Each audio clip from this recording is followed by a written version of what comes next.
Bien, bonjour, bienvenue à tous pour cette matinale IMA.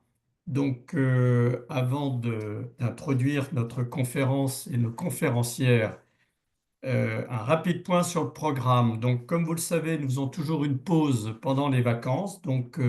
Les deux prochaines semaines, il n'y aura pas de conférence IMA et nous reprendrons dans le courant de la deuxième quinzaine du mois de mars. Donc pour l'instant d'ailleurs, nous sommes un peu en train de caler nos réunions parce que comme vous le savez, notamment sur la partie durabilité, il y a un environnement extérieur qui évolue assez vite. Nous avons deux conférences prévues au cours de la deuxième quinzaine du mois de mars justement sur ces thèmes, tant au niveau de l'ANC que sur l'audit de durabilité. Et là, nous attendons de fixer des dates un peu en fonction des derniers éléments. Et bien évidemment, nous reprenons notre rythme normal sur notamment une intervention EFRAG-ESMA. Nous aurons début mai, nous aurons une conférence institutionnelle sur l'actualité des enquêtes et des sanctions par Sophie Barranger. Voilà, nous reprenons nos conférences institutionnelles et nous aurons par ailleurs toujours des conférences sur la durabilité et l'arrêté des comptes semestriels qui se rapprochera. Je vous serai bien évidemment très régulièrement informé par IMA, mais n'hésitez pas à aller sur notre site qui, je vous le rappelle, a été refondu et est très agréable à voir. Alors, ce matin, nous avons le plaisir d'avoir deux grandes conférencières. Annelise Blandin, que tout le monde connaît bien, puisque Annelise, tu es déjà intervenue à de nombreuses reprises sur des conférences IMA. Tu es, je rappelle, associée EY et présidente de la commission des normes privées de l'ANC, mais tu as une particularité puisque tu dépasses la sphère comptable.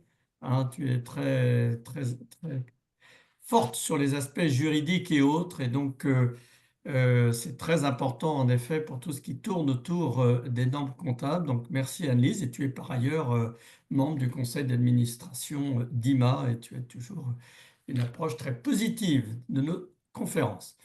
Et Nathalie Nicolas, vous êtes venue un petit peu moins souvent, et très bien. Donc, bienvenue en tous les cas à vous, Nathalie. Vous êtes directrice technique à l'autorité des normes comptables. Donc, le thème d'aujourd'hui, et vous êtes nombreux, hein, donc ça montre que les comptes français ne sont pas morts. Hein, l'ANC a encore un grand avenir devant elle. Cette conférence a vocation à mettre l'accent sur les problématiques de clôture hein, relatives aux comptes sociaux et consolidés des entreprises. Donc là, on va être exclusivement sur l'aspect normes comptables françaises.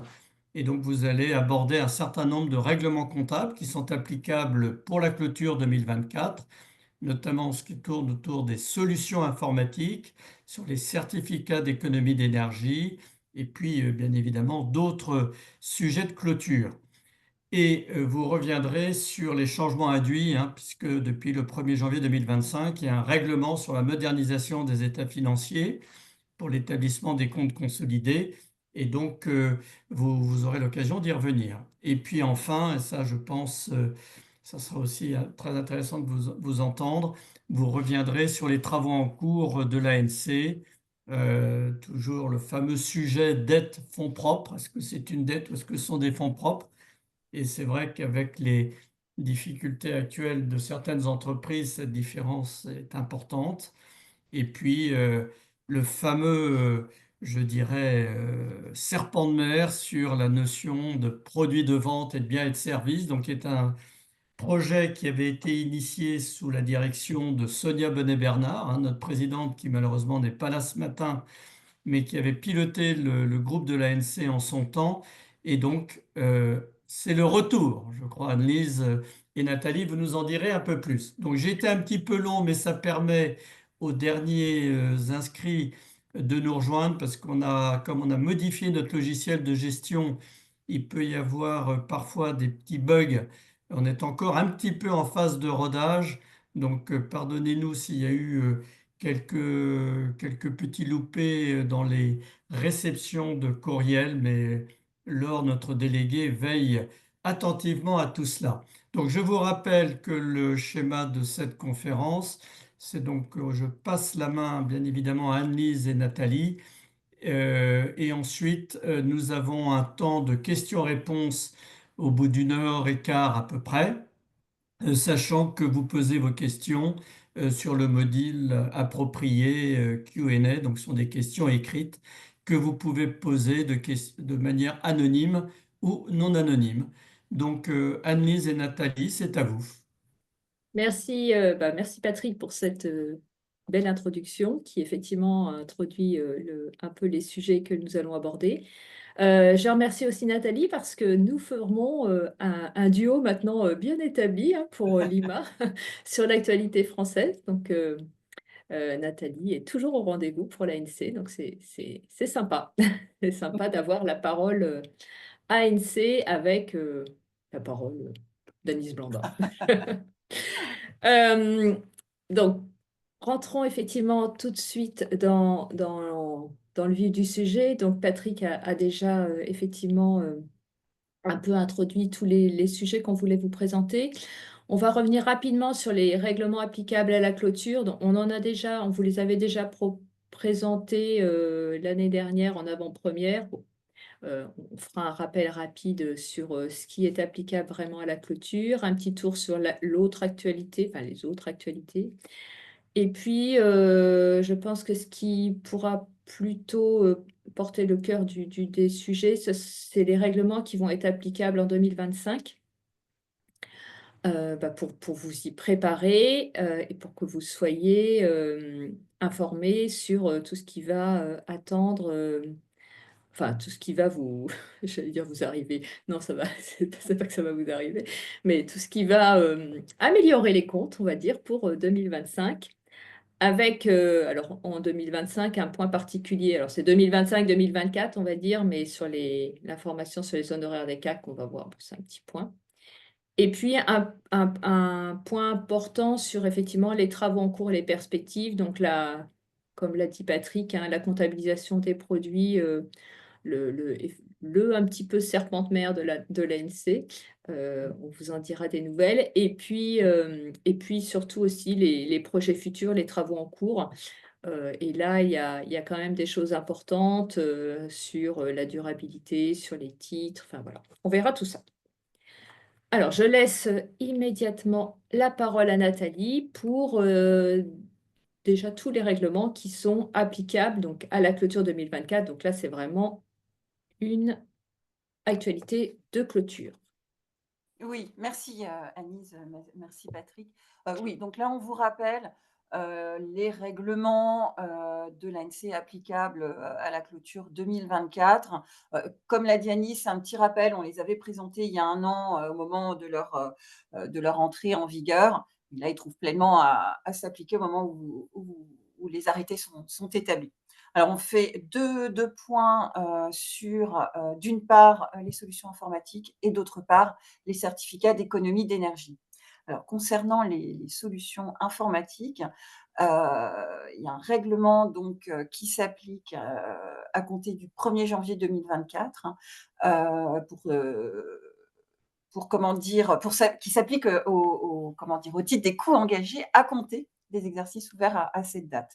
Et le principe vraiment clairement établi, c'est que on porte systématiquement en immobilisation toutes les dépenses liées au développement des solutions informatiques, quel que soit le mode d'exploitation de ces solutions, qu'elles soient en pleine propriété ou bien notamment en mode SaaS ou des modes similaires. Donc, tous les coûts de développement, de configuration, de customisation liés à la mise en place, au développement de la solution informatique sont immobilisés. Et en revanche, tout ce qui est coûts généraux, conduite du changement, les migrations de données, sauf utilité, on va dire spécifique, justement au développement lui-même, eh bien, n'entrent pas, eux, dans ces coûts immobilisés. Un point d'éclairage de précision, que d'ailleurs le règlement spécifiquement indique, c'est que toutes les redevances qui rémunèrent une prestation de service restent comptabilisés en charge, en particulier les redevances SAS ou les frais d'hébergement, sauf à nouveau si les coûts sont engagés dans la phase de production, de développement de la solution informatique elle-même. C'est vraiment un point, il y aura peut-être des questions pratiques sur comment distinguer ces deux types de coûts, mais c'est vraiment un point important. Et puis, de façon, alors c'est plus secondaire, mais le règlement est venu modifier les règles de début d'amortissement des logiciels, et on les a simplement alignés sur les règles générales d'amortissement. Et donc, les logiciels acquis sont désormais amortis à compter de la date de mise en service, et non plus à compter de leur date d'acquisition, comme c'était le cas auparavant. Voilà, disons, les grandes lignes, apportées par ce règlement et à mettre en œuvre pour la clôture 2024. Et si je puis me permettre, on attire votre attention encore sur ce règlement parce que, comme vous pouvez le constater, il est potentiellement en divergence avec le traitement IFRS sur les coûts liés au logiciel en mode SaaS. Et donc, du coup, il est important de vraiment être conscient qu'il n'y a pas un réflexe de convergence sur comptes conso, comptes sociaux, enfin comptes IFRS, comptes sociaux sur ce sujet-là, et qu'il peut y avoir des analyses différentes sur l'immobilisation plus large dans les comptes sociaux qu'en IFRS. Donc, c'est pour ça que c'est important de bien l'avoir en tête. Pardon, Nathalie. Non, c'est tout à fait, en effet, là, c'est une différence majeure. Alors, deuxième point, ce sont sur les certificats d'économie d'énergie. Il y a dans le plan comptable général des règles sur le traitement comptable des certificats d'économie d'énergie, et on est venu compléter par un règlement en 2024 et applicable là à compter de la clôture, le règlement, de façon à répondre à un sujet notamment qui n'était pas forcément traité. La problématique, c'est la comptabilisation des incitations financières qui peuvent être reçues par une entité lorsqu'elle réalise un investissement. En contrepartie elle réalise un investissement, elle va remettre les documents ouvrant droit à DCE, et bien soit un tiers, soit celui qui réalise l'immobilisation. Et donc, comment comptabiliser ces incitations financières perçues en contrepartie de la remise de ces documents. Donc, les incitations, elles peuvent être sous la forme soit d'avoir sur le prix de l'immobilisation, donc avoir reçu de la part du fournisseur de l'immobilisation, ou bien par une prime, financement versé par un tiers autre que le fournisseur. Jusqu'ici, dans le cadre de la doctrine, notamment de la CNCC, il y avait la possibilité soit de comptabiliser en subvention, et donc avec l'application des règles générales sur les subventions, avec une option possible d'étalement du produit correspondant, sur la durée d'amortissement de l'immobilisation, ou bien comme un produit de cession. Donc, à compter de la clôture 2024, le règlement, lui, vient poser une seule règle, un seul traitement, à savoir, on considère que la contrepartie reçue à la remise des documents permettant de prétendre à des CE constitue un produit de cession, ces droits, qu'on comptabilise donc immédiatement en résultat. Donc, l'application de cette règle, ce sont les exercices en cours à la date de publication du règlement, donc dès décembre 2024, et donc la clôture actuelle. Et puis, donc, ce sont des règles générales. On a une application rétrospective de ce règlement. Et donc, dans le cas où les subventions qui avaient été antérieurement, enfin, les contreparties antérieurement reçues avaient été jusqu'ici comptabilisées en subvention, en capitaux propres, il y a un reclassement immédiat en report à nouveau, du fait en application du règlement. Donc voilà, là ici, c'est vraiment peut-être un point de détail, ça ne concerne pas de façon systématique tout le monde, mais c'est vraiment un point finalement d'harmonisation et de précision, de stabilisation du traitement comptable sur ces sujets. J'ajoute qu'on a pu aussi observer d'autres pratiques que la subvention en capitaux propres. On a pu observer aussi des avoirs en moins du coût de l'immobilisation, puisque c'était des avoirs fournisseurs sur la forme. Comme le règlement est d'application rétrospective, en théorie, on devrait donc aussi, dans ce cas-là, retraiter le coût de l'immobilisation. C'est la logique de l'application rétrospective de ce règlement. Donc voilà pour le rappel de ces deux règlements de clôture. On voulait vous aussi également pour cette clôture attirer votre attention sur quelques petits points. Alors il n'y a pas grand-chose sur l'actualité, mais bon. Quand même deux points intéressants à rappeler. Alors le premier, ça concerne la loi de finances, l'arlésienne de la clôture. Donc bon, bah, pour la clôture, il n'y a rien eu. Mais maintenant, on a une loi de finances donc, qui a pu intervenir du coup avant la date d'arrêté des comptes hein, pour beaucoup de groupes. Et donc là, c'est juste un rappel pour vous dire que quand bien même il y aurait des dispositions qui présenteraient, alors c'est pas rétroactif, hein, mais qui présenteraient un caractère rétroactif parce que des taxes seraient calculées sur des éléments 2024. Donc je pense par exemple en particulier à la taxe sur les réductions de capital. Il y a quand même quelque part une petite rétroactivité.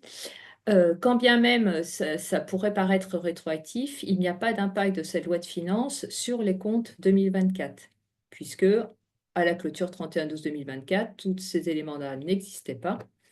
Et donc, il est bien précisé dans le PCG et dans le règlement compte conso qu'on retient à la fois pour l'impôt exigible et l'impôt différé pour les comptes conso, le taux en vigueur à l'exercice. Et donc, dans cette même logique, tout ce qui est nouvelle taxe, même si ça porte sur des éléments 2024, bah, ce sera des événements 2025. Donc, pas de provision, pas d'ajustement des comptes à ce titre. Ça, c'était le premier point. Deuxième point, c'est un petit rappel, puisque vous savez, bon, alors c'est un peu mon dada, hein, puisque je vous ai déjà présenté des conférences sur le sujet, sur l'impôt complémentaire minimum mondial, donc les règles pilier 2. Il y a, et donc ces règles sont applicables dès 2024.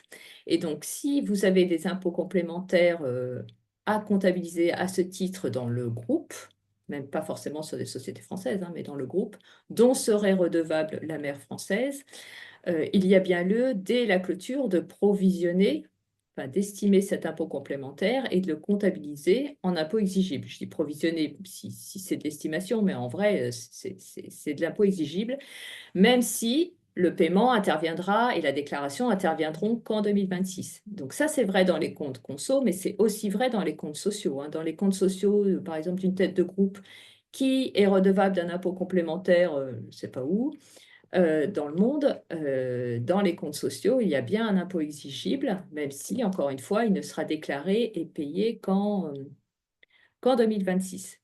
Donc voilà, c'était pour vous attirer votre attention sur cette nouveauté qu'on estime assez peu significative au niveau des comptes conso, de manière générale, hein, mais dans les comptes sociaux, bah, ça peut faire, ça peut être important.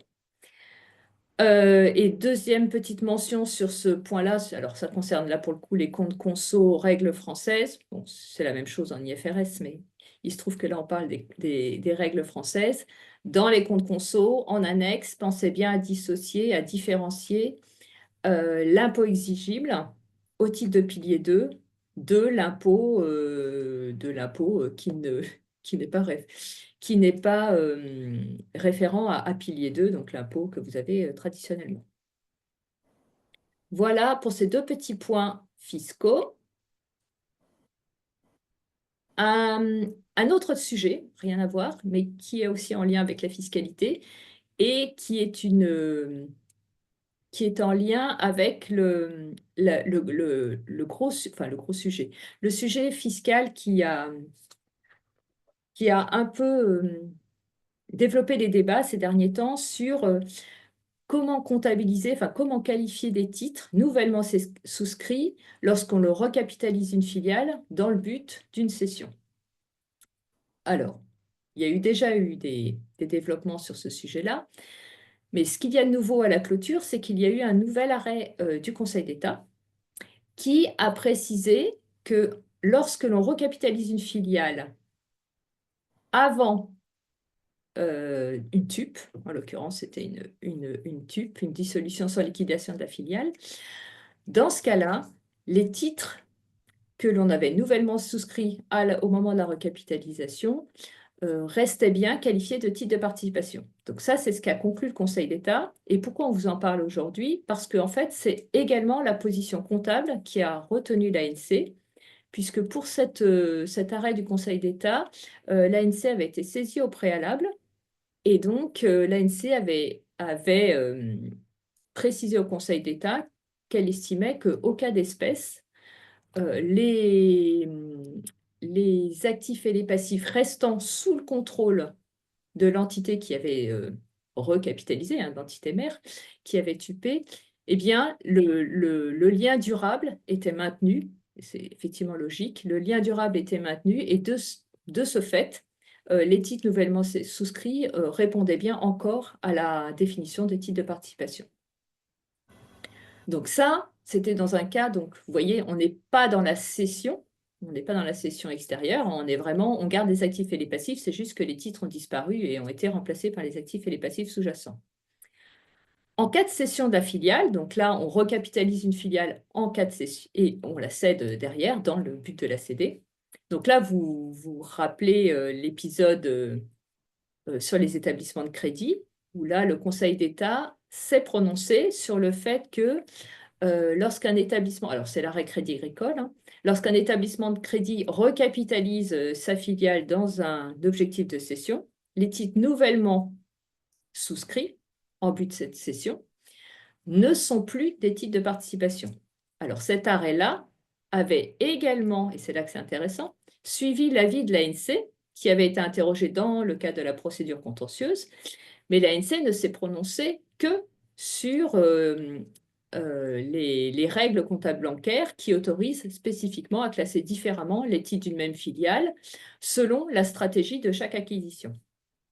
Donc, il n'y a, avec tout ça, pour l'instant, aucune position, ni du Conseil d'État, donc aucune position fiscale, mais surtout aucune position de l'ANC qui a été prise sur les acquisitions complémentaires de titres en vue d'une cession pour les entreprises industrielles et commerciales, donc qui appliquent le PCG. Donc ce sujet-là reste entier, et Nathalie nous en dira plus à la fin, mais on a bien noté ce trou, ce trou dans les règles comptables, qui effectivement a un enjeu fiscal important pour les entreprises, et donc ce sujet va faire partir du programme de travail de l'ANC cette année. On y revient. Voilà, j'ajouterais qu'en effet, on a été dans le cadre des deux procédures contentieuses sollicitées, et c'est vrai que l'ANC s'est prononcée au regard des textes. À chaque fois, des textes applicables dans chaque configuration. Dans le premier cas, dans le cas de la TUB, c'est aussi au regard des faits spécifiques en cause. Peut-être que la conclusion aurait été moins tranchée si on n'avait pas été dans le cadre d'une dissolution sans liquidation et non suivie en fait de la cession immédiate en fait de la filiale, enfin des actifs et passifs. Et donc en tout cas, on a besoin peut-être de clarifier, même si on peut considérer que le fait que dans le cas du secteur bancaire, on a un texte spécifique qui autorise le reclassement, tandis que dans les règles générales, il n'y a rien, donc par comparaison, on peut en tirer certaines conclusions, mais l'idée pour l'ANC est dorénavant de clarifier les choses, de se poser la question s'il faut harmoniser, dans un sens ou dans l'autre d'ailleurs, mais on en reparlera sur les perspectives. Voilà, mais c'est un point sur lequel on va travailler. Alors, après cette activité vraiment de clôture 31/12/2024, on passe au règlement applicable au 1er janvier 2025, pour la plupart. Oui. Pour le premier d'entre eux, c'est le règlement 2022-06 concernant la modernisation des états financiers. On en a déjà parlé à de multiples reprises, notamment ici. Parce que, même si ce n'est pas une révolution, il y a quand même des points importants à prendre en compte dans sa mise en œuvre, que ça soit sur des principes comptables, essentiellement la nouvelle définition du résultat exceptionnel et la suppression des transferts de charges. Là, vraiment, voilà, ça induit pas mal de changements. Et puis, d'un point de vue opérationnels, il y a des changements sur la présentation des informations dans l'annexe et puis une révision du plan de compte avec de nouveaux comptes ou certains qui sont supprimés. Et puis, le dernier point, il y a la possibilité de présenter le tableau de financement sous forme de tableau de flux de trésorerie. Donc là, on n'est pas dans les comptes eux-mêmes, mais c'est quand même un élément important qui est induit, suggéré en tout cas par le règlement.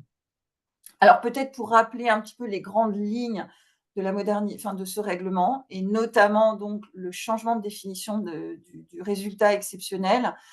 L'idée portée, c'est de limiter cette notion de résultat exceptionnel à ce qui est effectivement extraordinaire, en introduisant en fait une règle conceptuelle du résultat exceptionnel et non plus une règle qui repose sur certaines natures de produits ou de charges.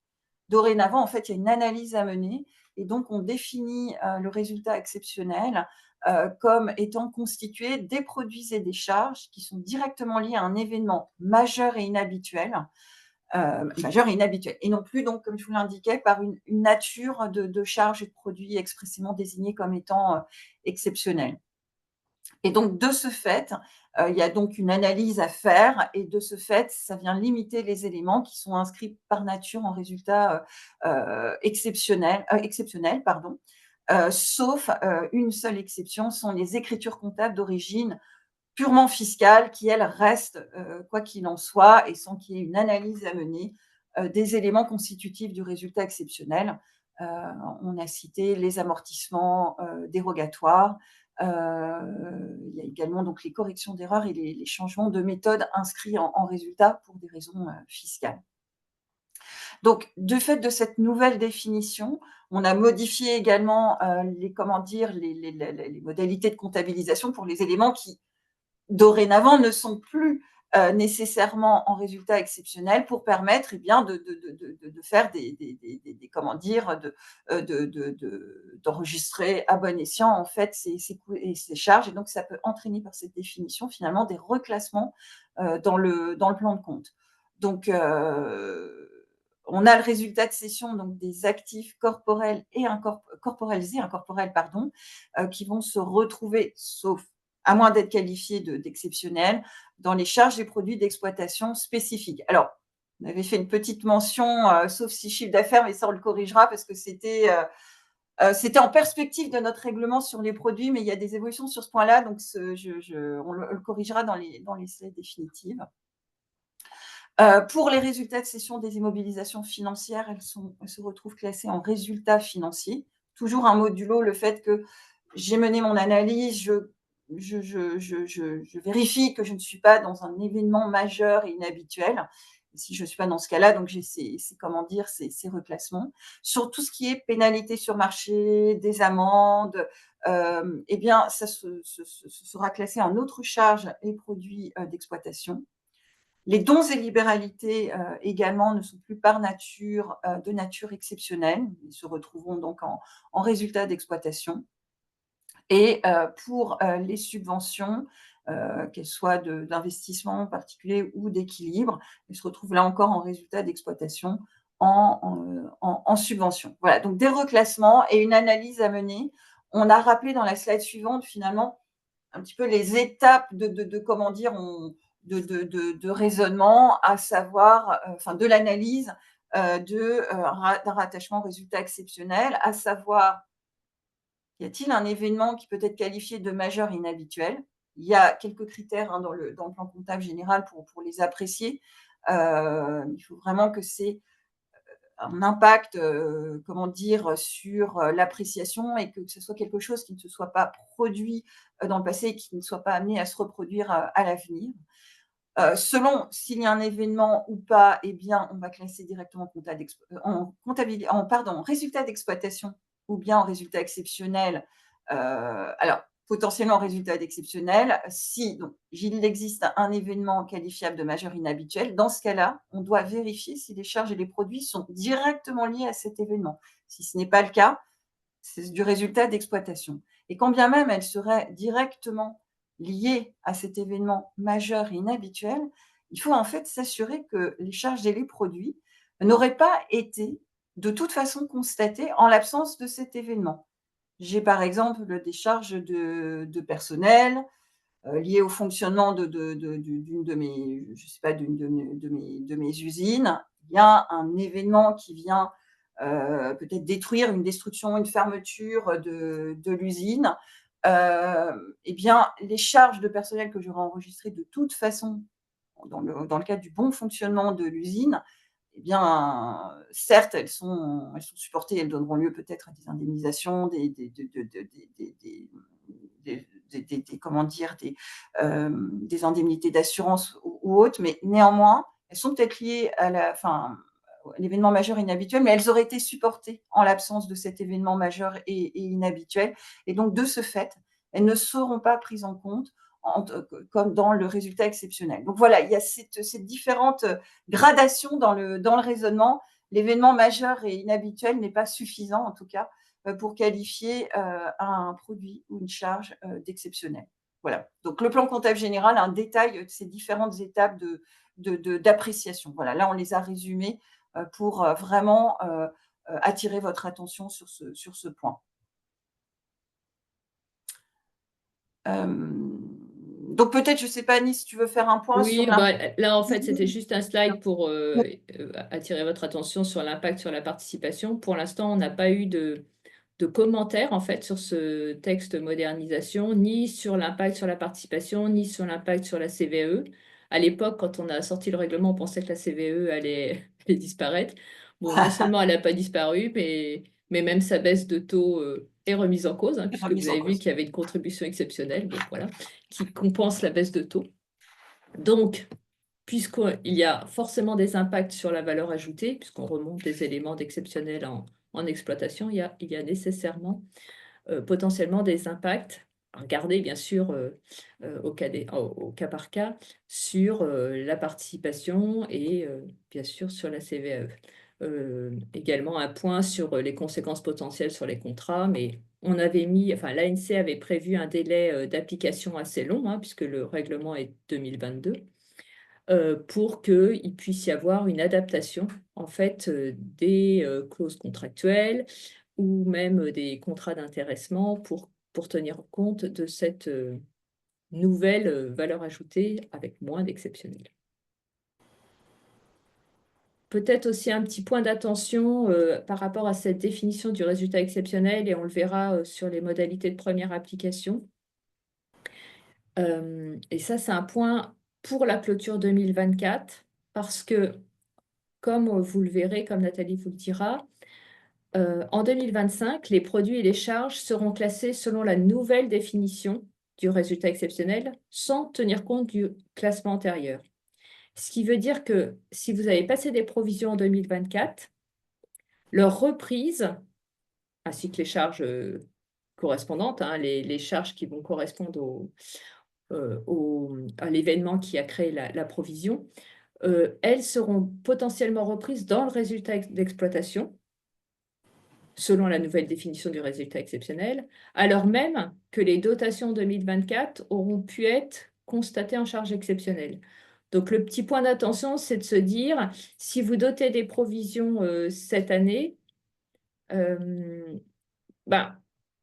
quelque part, peut-être regarder la cohérence avec les reprises qui vont être faites les années ultérieures, parce que si on veut un parallélisme entre le résultat d'exploitation, il faut peut-être d'ores et déjà penser à, voilà, penser à passer ces provisions en résultat d'exploitation, parce qu'elles seront potentiellement reprises également en résultat d'exploitation. Voilà, c'était un petit point d'attention sur l'impact indirect du règlement sur la clôture 2024.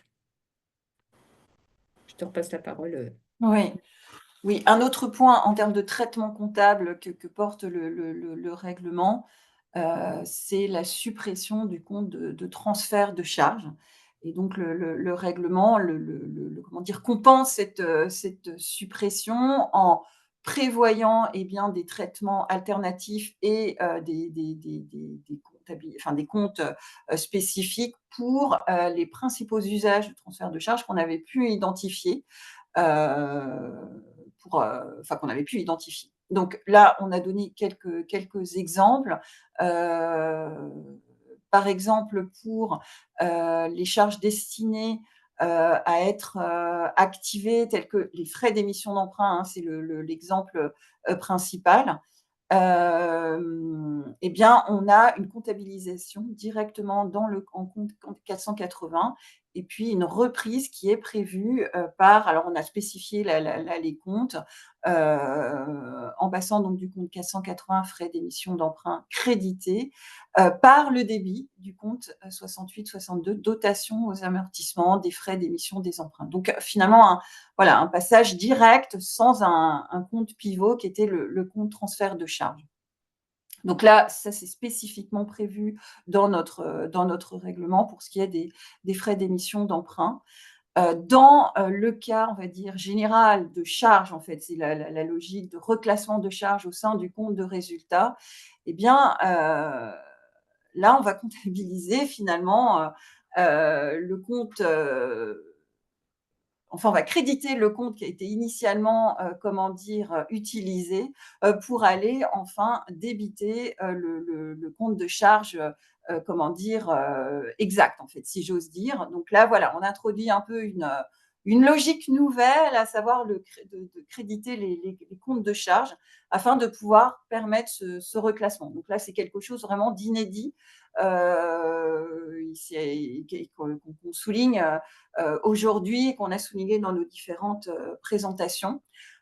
Autre cas qui est expressément prévu là, alors qui est moins général, qui est vraiment un cas prévu spécifiquement, c'est le remboursement des frais de personnel par notamment l'État ou via un tiers. On va directement comptabiliser en moins des charges de personnel ce montant de remboursement dans un compte spécifiquement prévu à cet effet.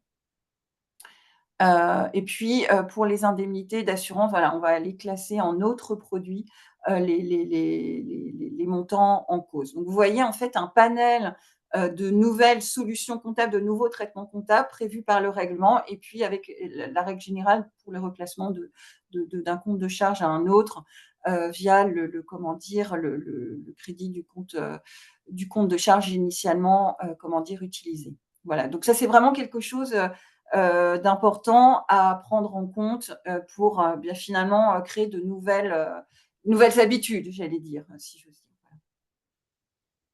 Alors là également, un petit point sur l'impact participation des salariés. Parce qu'en fait, ce qui se passe, c'est que pour la participation des salariés, il n'y avait pas de traitement, enfin d'exclusion spécifique des transferts de charges de la valeur ajoutée qui sert de calcul, qui sert de base au calcul de la valeur ajoutée, hein. Vous savez, sur la division par les salaires, enfin salaire sur BA. C'est-à-dire ça, oui. Oui, c'est ça. J'étais en train de me dire. Oui, c'est ça. Et donc, du coup, on prenait systématiquement, a priori, hein, les transferts de charges dans les produits qui étaient inclus dans la valeur ajoutée. Maintenant que ces produits, par exemple, donc c'est typiquement les frais de personnel, hein, les remboursements de personnel qu'on prenait en transfert de charges, maintenant que ces produits de personnel sont en moins des charges de personnel, ben, ils ne viendront pas augmenter la valeur ajoutée, puisqu'ils seront en moins des frais de personnel qui ne sont pas dans la valeur ajoutée. Donc, il peut y avoir un impact induit sur la participation. En revanche, sur la CVAE, pour le coup, la CVAE, enfin, les instructions fiscales relatives au calcul de la valeur ajoutée pour la CVAE sont plus précises que pour la participation des salariés et prévoyait déjà des traitements spécifiques par nature des transferts de charges. Donc, normalement, il devrait y avoir moins d'impact, on va dire. Je dis pas qu'il n'y en aurait pas, mais a priori, il n'y en a pas. Voilà pour ce petit point impact. La première application, peut-être. Oui, sur les modalités. Donc, tout ce qui est, voilà, on a essayé de rendre les choses, de préciser les traitements. Donc, le bilan et le compte de résultat de l'exercice précédant l'exercice de première application sont présentés selon les nouveaux modèles. en procédant, le cas échéant, au reclassement qui s'impose en application donc de ces nouvelles règles. En cas de reclassement, s'il en existe, eh bien, le bilan et le compte de résultats arrêtés et publiés au titre de l'exercice précédent sont présentés séparément dans l'annexe. Et puis, en donnant bien sûr une information dans l'annexe sur les principaux reclassements, dans ce cas. En pratique, voilà, on a spécifié finalement les reclassements principaux opérés. Donc, comme finalement, on faisait comme l'a dit Anis, enfin voilà, il y a le résultat exceptionnel 2024 qui sera maintenu en l'état. Il y a pas on ne vient pas vous forcer à faire une analyse rétroactive des charges et des produits qui étaient classés jusque-là en fait en exceptionnel. Ils restent comptabilisés comme tels en N-1. Et puis en revanche, comment dire, on donnera une information sur les reclassements éventuellement opérés. Sur les transferts de charges constatés au titre de l'exercice précédent, eh bien, ils seront à présenter dans la colonne N-1 dans les postes relatifs aux reprises sur dépréciation, provision et amortissement. Ça, c'est spécifiquement prévu par l'article 27 donc, du règlement sur les modalités de première application, de façon à pas avoir, enfin voilà, on regroupe tous ces éléments dans ce poste. Et puis, une présentation aussi pour la première fois donc, du tableau de financement sous la forme d'un tableau de flux de trésorerie. Donc là, oui, on a précisé, c'est bien une recommandation. Il n'y a pas d'obligation en tant que telle prévue dans le PCG dans sa version 2025, mais une forte recommandation avec un modèle de tableau. Eh bien, lors du premier exercice au titre duquel il est décidé de présenter le tableau de financement sous cette forme, dans l'annexe, eh bien, le tableau donc, de flux de trésorerie sera présenté sans colonne comparative N-1. Là encore, avec un article spécifique qui vient le préciser. Voilà. Je pense que ce sont les principaux éléments à retenir pour la présentation induite par la nouvelle réglementation. Compte tenu des impacts de ce règlement qui est surtout un règlement, on va dire, de conformité comptable, hein, parce que bon, les comptes changent, le plan de compte change. J'imagine que vous êtes déjà tous au taquet sur le règlement pour avoir préparé au 1er janvier 2025 les systèmes comptables qui permettaient d'avoir ces nouveaux schémas et ces nouveaux flux comptables. Parce que comme on l'a vu, hein, c'est vraiment, ça a vraiment un impact système.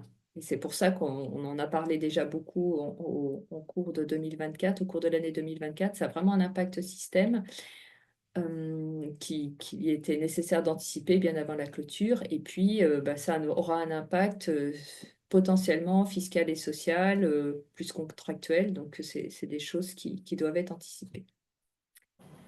Voilà pour ce premier règlement 2025.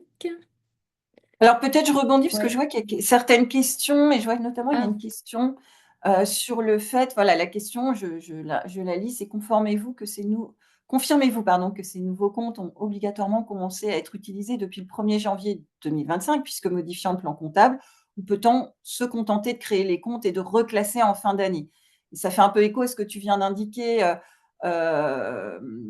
Annelise, où voilà, c'est bien 2 nouveaux comptes qui sont qui sont d'application obligatoire à compter du 1er janvier 2025. Bon, en pratique, il y a toujours, je pense, une certaine marge de manœuvre, mais c'est pour ça qu'on parle d'impact vraiment système, parce qu'il fallait voilà, il y a une modification du plan de compte et des comptes à utiliser du fait de ce règlement, donc dès le 1er janvier 2025. Ah, il y a un petit commentaire aussi. Je confirme que l'impact assis a été assez lourd. Voilà, Oui. on en a conscience. On avait laissé un temps, de mise en œuvre, notamment de ce fait, en fait. Et alors, je rebondis, parce que je vois qu'il y a une première question qui concernait les primes CE, pour savoir si le produit de cession est comptabilisé en exceptionnel ou en exploitation, et dans quel compte. Donc, voilà, c'est pour ça que je profite là du focus que l'on fait sur comment dire, la définition du résultat exceptionnel, pour indiquer que le classement en exceptionnel ou en exploitation donc va répondre à comment dire, à l'analyse que l'on a exposée dans ces grandes lignes il y a quelques minutes. Par nature, on ne voit pas en quoi il y a un événement majeur et inhabituel qui justifierait en fait le classement de comment dire, de la prime CE en exceptionnel. Bon, il n'y a pas de système. Je veux pas, enfin voilà, faire un raccourci parce que c'est toujours une analyse au cas par cas, mais je pense que ce serait plutôt en exploitation plutôt qu'en exceptionnel. Alors, on va passer, on ne passe pas parce que ça ne passe pas, mais ça y est, on va passer à un petit nouveau. Un petit nouveau, parce que modernisation, je pense que vous en avez déjà beaucoup entendu parler, alors que le nouveau règlement d'aide capitaux propres est plus nouveau. Je ne sais même pas s'il a été publié sur le site, Alors, Nathalie. oui, c'est vraiment tellement nouveau que pour le moment, il n'est pas publié. Il y a des petits ajustements rédactionnels encore en cours et de présentation, mais c'est juste de la présentation sur les principes. Il n'y a pas de changement. On espère qu'il sera sur le site cette semaine. Alors, Voilà. vous pouvez déjà le connaître parce qu'il y avait eu une consultation sur le sujet en 2024. Ouais, au début oui. Voilà, les dispositions ont été approuvées par le collège, donc le règlement est vraiment approuvé, Arrêtez. arrêté. En revanche, il est toujours, enfin, il est en cours d'homologation, puisque vous savez que l'homologation prend un peu de temps et Voilà, souvent, et souvent cumulé à la fin de l'année. Bon, on a c'est passé le ça. cap de 2024, de fin 2024, donc ce sera sûrement fin 2025, d'où plutôt une application 1er janvier 2026. Ouais. On Avec, espère pouvoir le voilà, faire passer avant, mais rien n'est sûr. avec donc 1er janvier 2026, avec anticipation possible en 2025. Donc c'est intéressant quand même de savoir de quoi il parle, puisque vous pourrez potentiellement l'appliquer quand même aussi en 2025. Tu veux rajouter quelque chose, Nathalie? Non, non, non, non, Non, non, c'est non, bon. non, non. Non, non, non. On vient donc, par ce règlement, en fait, alors, comme le soulignait Patrick, c'est une grande problématique, la distinction dettes, on va dire, capitaux propres.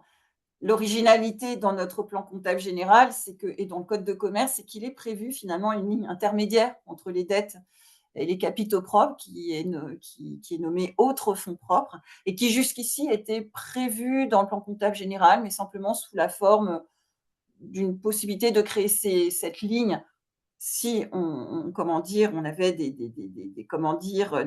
éléments qui satisfaisaient à cette rubrique, mais sans que celle-ci soit finalement précisément définie. Et donc, ce que vient faire ce règlement, c'est justement donner une définition à cette catégorie autres fonds propres, et puis, si j'ose dire, ancrer dans le marbre cette rubrique dans le modèle de passif du bilan, et de la décomposer, de la définir. Donc, le règlement 2024-07, donc qui est en cours d'homologation, s'applique à toutes les entités hors banque et assurance pour les comptes sociaux et les comptes consolidés.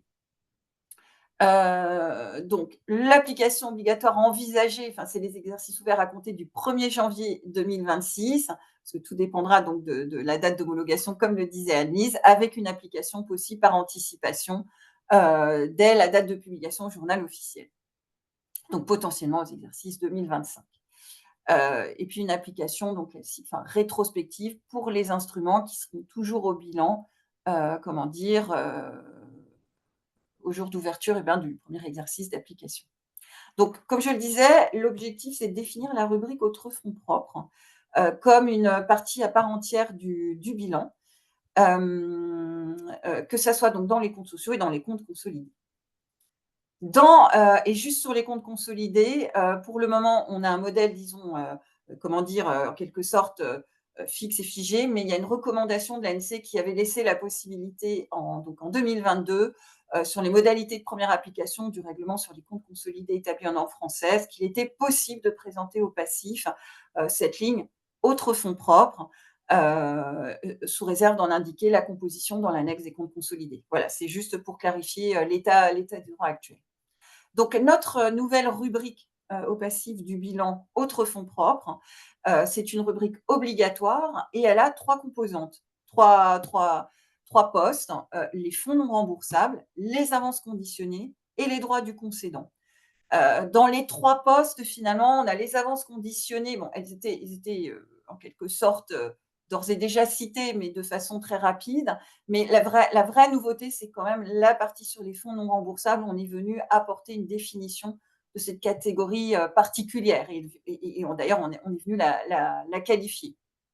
Donc, ces fonds non remboursables, ils se composent des instruments émis hors capitaux propres, voilà, qui est cette catégorie définie notamment par le code, précisément par le code de commerce. Donc, tous les instruments émis qui sont qualifiés de non remboursables en cash à l'initiative du souscripteur. Et pour cela, pour faire cette qualification, eh bien, ça repose sur une analyse des seules clauses juridiques des contrats relatifs à ces instruments, sans prise en compte des conséquences économiques de l'émission. Est-ce que j'ai des taux d'intérêt peut-être prohibitifs, en tout cas largement supérieurs à ce qu'ils pourraient être, on va dire, au regard du marché, et qui pourraient être finalement qualifiés finalement de remboursement. Eh bien non, on regardera finalement les termes juridiques qui encadrent en fait l'instrument pour faire notre appréciation. Et l'appréciation, quand on parle des termes juridiques, il s'agit de tous les contrats, enfin de tous ceux qui sont prévus par les contrats liés au contrat d'émission. Donc, d'éventuels avenants, enfin voilà, pourraient conduire à reconsidérer en tout cas la qualification. Donc vraiment une base juridique qui limite en quelque sorte le jugement en fait sur la qualification de fonds non remboursables en cash. Voilà. Donc vraiment, c'est l'appréciation, c'est le non-remboursement en cash et c'est à l'initiative en fait du souscripteur. C'est les points importants à retenir pour cette qualification. En fait, comme vous le voyez, hein, ça reprend quand même la pratique actuelle sur les autres fonds propres qui était issue d'un avis de l'ordre des experts comptables. La seule chose qui est différente, c'est effectivement le fait qu'on ne tient pas compte de l'économic compulsion. Ouais, ouais. Je sais même plus le dire en français, désolé. De l'impact économique des opérations. En revanche, ce qui est très important, et Nathalie, tu l'as souligné, hein, c'est le fait de tenir compte de tous les contrats liés au contrat d'émission. Et quand on dit vraiment tous les contrats liés, c'est si on émet quelque chose qui est remboursable en titres, mais que derrière, on a un contrat de rachat de ces titres, bon, ben, on peut quand même se dire qu'à la fin, on a quand même obtenu du cash. Donc voilà, c'est vraiment regarder quand même tout l'environnement du contrat d'émission pour mener l'analyse et de savoir si c'est vraiment non remboursable ou pas. Je sais plus. Oui, ensuite, voilà, sur les avances conditionnées, on vient dans le règlement, même si elles étaient prévues dans cette ligne autres fonds propres, on est venu préciser en fait ce qu'on entendait par avance conditionnée au sens de notre règlement comptable. Donc, on les définit comme les avances accordées par l'État, un organisme public ou une société ou un établissement contrôlé par l'État ou un organisme public et dont le remboursement est conditionné au succès du projet financé. Voilà, c'est vraiment parce qu'en fait, sur ces avances conditionnées, on a des définitions, mais qui ne sont pas forcément, il n'y a pas de réelle définition. Et donc là, en tout cas, au sens comptable, on est venu spécifier ce que l'on enregistre dans cette ligne des autres fonds propres nommés avances conditionnées. Il est important de voir qu'on l'a limité au public, hein, du coup. Parce qu'il y avait souvent, non, mais il y avait des questions sur le fait que des avances qui auraient pu être accordées par des acteurs privés avec une condition de remboursement sur le succès pouvaient être qualifiées d'avance conditionnée. Là, on a essayé de restreindre en fait cette notion d'avance conditionnée voilà, à tout ce qui est public. Oui, l'exemple type, ça peut être des financements par la BPI sous conditions finalement, voilà, de succès du projet pour enclencher le remboursement. Voilà, donc c'est vraiment spécifié dans le règlement. Donc la troisième catégorie comment dire, d'instruments, on va dire, enfin bon, c'est peut-être pas le mot juste, qui constitue les autres fonds propres, ce sont les droits du concédant. Bon là, sans donner de définition, on les a classés simplement ici, voilà, pour rappel. Autre aspect, oui, dans le règlement, on donne des précisions sur les définitions. Alors, sur les capitaux propres, on n'y touche pas en tant que tel parce que tout est défini, notamment par le code de commerce, mais on vient quand même spécifier les caractéristiques des bons de souscription de titres en capital qui sont retenus au titre des capitaux propres. Voilà. Pour comment dire, par ailleurs, en fait, en plus, enfin, c'est à l'occasion de cette réflexion sur la catégorie au passif du bilan, la catégorie, enfin, la ligne autres fonds propres, on est venu, en fait, préciser le traitement comptable. C'est une disposition finalement générale sur lesquelles les rémunérations qui sont payables par émission de titres sans remise d'actifs, en général pour un service en contrepartie, ne donne pas lieu à la comptabilisation d'une dette ou d'une provision.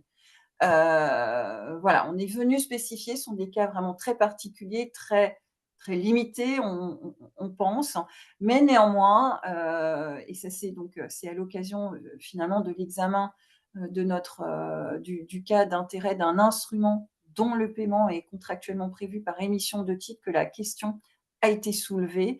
Eh bien, à cette occasion, donc c'est l'exemple type qu'on a en tête, il y en aura peut-être d'autres, mais qui sont vraiment, je pense, marginaux. Il n'y aura pas lieu à constater une dette, ou enfin en tout cas une dette ou une charge. Il y aura pour contrepartie le débit d'un compte de réserve. Et ça, donc, on le prévoit spécifiquement dans le règlement. Et donc, voilà, on pense que voilà, il en sera de même, ça couvrira tout service rémunéré par émission de titres. Dans le cas où voilà, ce serait rémunéré par remise par émission de titres à venir, enfin sans remise d'actifs. Donc on pense aussi aux rémunérations des salariés au moyen d'une émission de titres. On a des exemples notamment sur les APA, on ne change pas les règles d'ailleurs existantes, mais simplement elles deviennent un cas particulier de cette règle générale, mais les règles sont maintenues. Donc voilà, ça peut, je pense, susciter peut-être ça pourra susciter des questions, même si on pense que les cas d'application seront en pratique très limités. Oui, en fait, ce qu'il faut dire sur cette question-là, Nathalie, c'est qu'on a constaté, enfin, dans les règles, il existait déjà un cas d'espèce qui est pour tout ce qui est actionnariat salarié, hein, AGA, stock option, où on avait pris position, enfin l'ANC avait pris position dans un règlement pour dire que dès lors qu'il y avait une rémunération par émission de titre, il n'y avait pas de charge à constater. Et en fait, ce n'est que l'élargissement de ce principe à d'autres charges. Donc là, on pensait plutôt aux intérêts d'une dette. Dès lors que ces intérêts seraient payables par émission de titre, mais il n'y a pas non plus de raison de constater de charges, donc pas de dette et de provision. Et du coup, comme pour les AGA ou pour les stock options, bah, quand il y a une émission de titre correspondante, eh ben, elle est imputée sur le compte de réserve disponible. Bon, c'est vrai que pour ceux qui sont habitués aux IFRS, ça peut être troublant, on va dire. Mais en fait, ça vient, l'ANC, dans son premier groupe de travail, dans son premier projet de règlement, n'avait pas été dans ce sens-là. On avait plutôt été dans le sens de la charge, constatation de la charge. Et c'est à l'issue de la consultation qui nous est remonté les commentaires selon lesquels, puisqu'il y avait émission de titre, eh bien, ce n'était pas une charge pour l'entité. Et donc, il n'y avait pas lieu de constater du coup une dette contrepartie charge pour pour ces intérêts ou pour ces rémunérations qui seraient payables en instruments de capitaux propres. Donc, voilà le pourquoi de cette disposition qui est du coup plus générale, hein, qui dépasse le cadre des Attribution, oui. attributions d'actions aux salariés. Oui, c'est une généralisation. Enfin, généralisation à des cas qui seront certainement très, très ciblés. Mais c'est vrai qu'on nous a fait remonter cette cohérence, en fait, qu'on devrait avoir avec ce qui existait d'ores et déjà. Alors, dans le cadre de ce règlement, ça c'est un point important, on traite bien sûr des comptes annuels et des règles du PCG, mais également des règles applicables aux comptes consolidés établis selon les règles françaises. Et dans le cadre de ce règlement, on prévoit la suppression de certaines dispositions spécifiques de façon à aligner en fait ce qui se passe dans les comptes consolidés avec le classement retenu dans les comptes individuels. Donc, tous les instruments classés en capital dans les comptes individuels seront obligatoirement classés en capital dans les comptes consolidés. Et donc, la possibilité qui était prévue, qui est prévue actuellement par le règlement 2020-01, de reclasser, de requalifier en substance, en dette ou en autres fonds propres des contrats d'émission de titres, eh bien, ne sera plus possible du fait de la suppression de l'article en cause. Donc, on ne pourra plus requalifier finalement des instruments émis non rémunérés, non remboursables, qui sont classés en dette dans les comptes individuels, ne pourront pas être qualifiés de capitaux propres dans les comptes consolidés. Et puis, on a un deuxième point, une deuxième spécificité qui est prévue dans le règlement 2020-01, qui est amené à être supprimé concernant les titres d'autocontrôle qui sont, alors, dans les comptes sociaux classés en immobilisation financière. Et dorénavant, eh bien, on va aligner ce traitement, on va aligner les comptes consolidés sur ce traitement.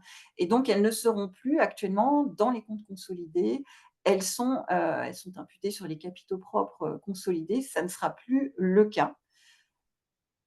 Si la disposition spécifique donc, du règlement 2020-01 sur les comptes consolidés est supprimée. Et pour cela, en fait, il y a au préalable la nécessité de supprimer une disposition réglementaire du Code de commerce sur lequel, voilà, on va adresser un courrier à la direction du Trésor et à la chancellerie pour demander cette suppression, la suppression de cette règle qui dit que voilà, qui impose en fait, qui encadre ce traitement. Et donc, c'est sous réserve de la suppression de cet article du Code de commerce que cette disposition sur les titres d'autocontrôle sera supprimée dans le règlement de compte consolidé.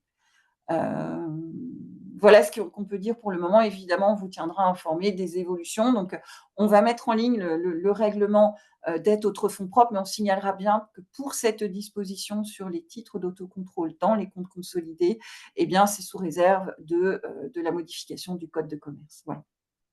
Alors, tous ces changements dans les comptes consolidés, c'est vraiment l'application du principe de la directive unique comptable et des principes qu'on s'est fixés à l'ANC d'aligner en fait les comptes individuels sur les comptes consolidés. Donc c'est vrai que ça peut heurter le fait qu'on revienne sur l'imputation des titres d'autocontrôle sur les capitaux propres dans les comptes consolidés.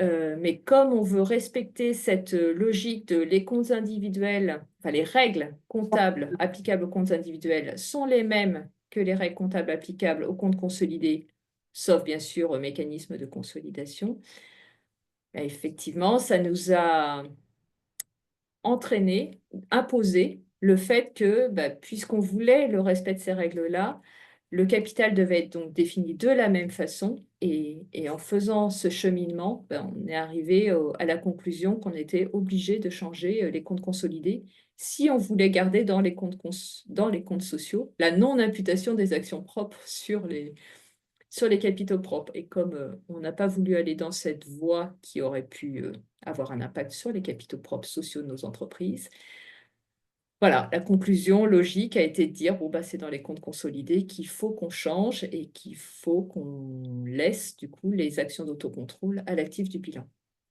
Oui, on a eu beaucoup de réflexions sur ce sujet. Est-ce qu'on change parce qu'on aurait pu avoir un alignement, comme le dit Anis, en sens inverse, c'est-à-dire modifier les règles du PCG, mais ça a trop d'implications au regard des capitaux propres des entreprises, sur des plans juridiques, fiscaux, enfin voilà, finalement, il n'y avait pas d'autre voie que d'aligner finalement en sens inverse. Voilà. C'est cela, les règles françaises sont soumises à d'autres contraintes que du pur, du pur concept comptable des bilans et des comptes de résultats. Alors, dernier dernier point, dernier projet de règlement, pas projet d'ailleurs, règlement, pardon.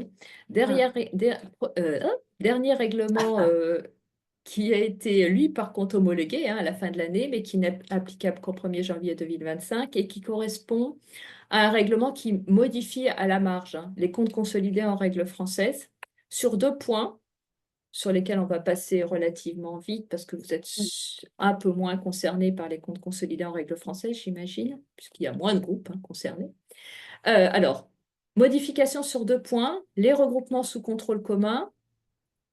Alors, ça fait gros sujet, mais en fait, c'est un micro-sujet dans notre règlement compte conso française.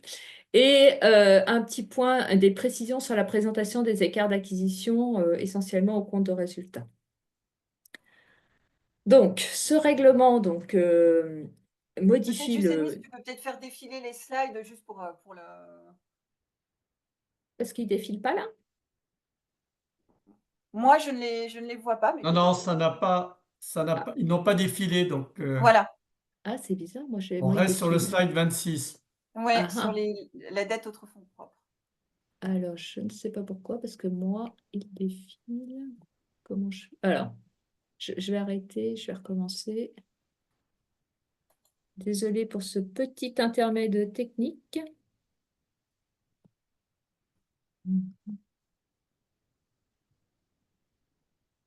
J'en profite pour répondre. Il y a quelques questions auxquelles on n'a Ouais. pas répondu, notamment concernant, je reviens sur modernisation des états financiers. On a une question qui est, est-on obligé de présenter un tableau de flux en annexe et peut-on quand même présenter un tableau emploi-ressources?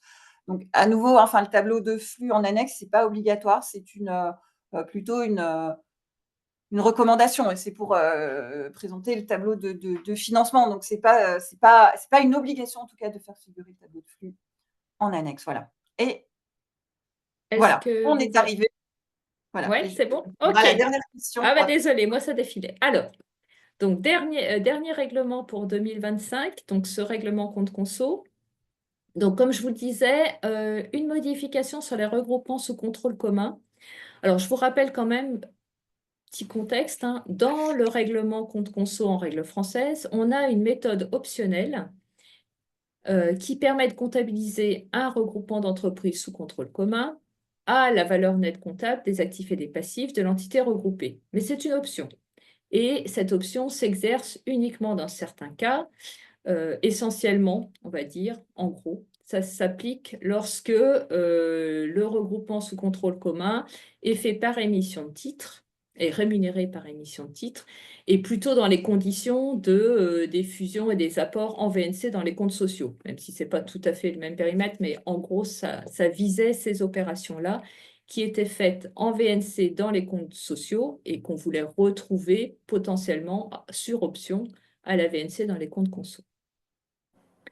Alors, par rapport à cette option, donc prévue dans les comptes conso, il y a 2 nouveautés. La première, c'est que cette méthode de l'acquisition à la VNC devra s'appliquer de manière obligatoire pour les opérations sans échange de titres. Donc là, ce qu'on vise, vous savez, ce sont les nouvelles opérations de fusion entre entités sœurs, notamment, qui peuvent juridiquement, enfin qui sont juridiquement faites sans émission de titres fusion entre entités sœurs détenues à 100% par une même mère ou par des mères différentes, mais qui gardent le même pourcentage à l'arrivée suite à la fusion. Donc pour ces opérations-là, en fait, comme il n'y a pas d'échange de titres dans les comptes sociaux, en fait, on n'a pas de notion de coût d'acquisition de titres. Et donc, du fait de cette particularité juridique, eh bien, on s'est dit que la seule méthode pertinente pour le regroupement dans les comptes consolidés, ce serait de retenir la VNC historique et non pas d'aller rechercher des justes valeurs qu'on n'a pas été recherchées pour l'opération.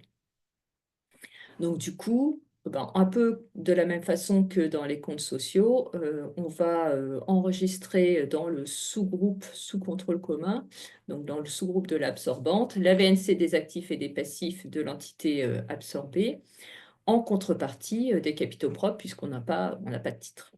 Voilà, donc ça, c'est la première nouveauté avec une application obligatoire.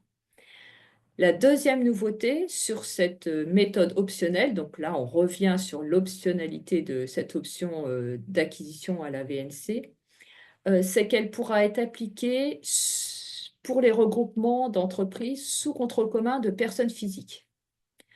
Jusqu'à présent, en fait, on était un petit peu ennuyé parce que cette méthode de regroupement sous contrôle commun à la VNC ne pouvait s'appliquer que sous le contrôle commun de personnes morales. Or, dans les comptes conso en règle française, il y a beaucoup de groupes qui sont des groupes familiaux. Et donc, lorsqu'il y a des reclassements au niveau des personnes physiques pour créer des holdings familiales, notamment, qui chapeautent le groupe opérationnel, on était obligé, même s'il y avait eu il y avait des débats là-dessus, mais on pensait que par l'application stricte des textes, on était un peu obligé d'avoir un recours à la juste valeur, alors que ce n'était qu'une restructuration patrimoniale du groupe. Donc, le fait d'ouvrir en fait le contrôle commun aux personnes physiques permet, enfin d'ouvrir la définition du contrôle commun aux personnes physiques permet désormais de pouvoir, alors ce n'est qu'une option, hein, encore une fois, ce n'est pas une obligation, de pouvoir traiter ces opérations d'intercalage de holding intermédiaire sous personne physique à la VNC et non pas à la juste valeur. Donc voilà, ces deux nouveautés qui, on l'espère, vont améliorer en fait l'application de cette option à la VNC.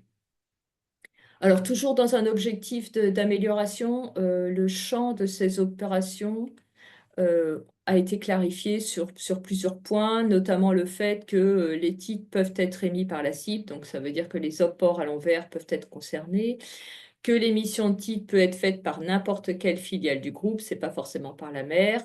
Enfin voilà, je ne vais pas les détailler parce qu'on a d'autres sujets à voir, mais il y a des clarifications sur cette méthode du regroupement sous contrôle commun à la VNC. Deuxième modification sur les comptes consolidés, comme je vous le disais, ça concerne la présentation des écarts d'acquisition dans les comptes. Alors, une petite modification au bilan concernant les écarts d'acquisition négatifs. On ne savait pas très bien en fait où mettre ces écarts d'acquisition négatifs, hein. Je vous rappelle, les écarts d'acquisition négatifs dans les comptes conso en règle française ne sont pas immédiatement en charge. Ils peuvent rester au passif selon les hypothèses qui ont été retenues pour justifier cet écart d'acquisition négative, hein. Par exemple, si c'est une restructuration future, on attend la restructuration pour passer l'écart d'acquisition négatif en résultat. Mais on ne savait pas trop bien où mettre ces écarts d'acquisition négatifs. Donc là, la précision, c'est qu'on a une ligne séparée dans un compte de régularisation qui permet d'enregistrer cet écart d'acquisition négatif, donc il ne sera plus, souvent il était en provision, donc là, il n'apparaîtra plus dans les provisions, mais dans un compte de régularisation. Ensuite, on avait eu plusieurs questions sur la présentation des écarts d'acquisition à la fois négatifs et des écarts d'acquisition sur les entités mises en équivalence dans le compte de résultat. Alors là, le mieux, c'est que je vous présente le compte de résultat pour vous montrer les changements, enfin plutôt les précisions. Pour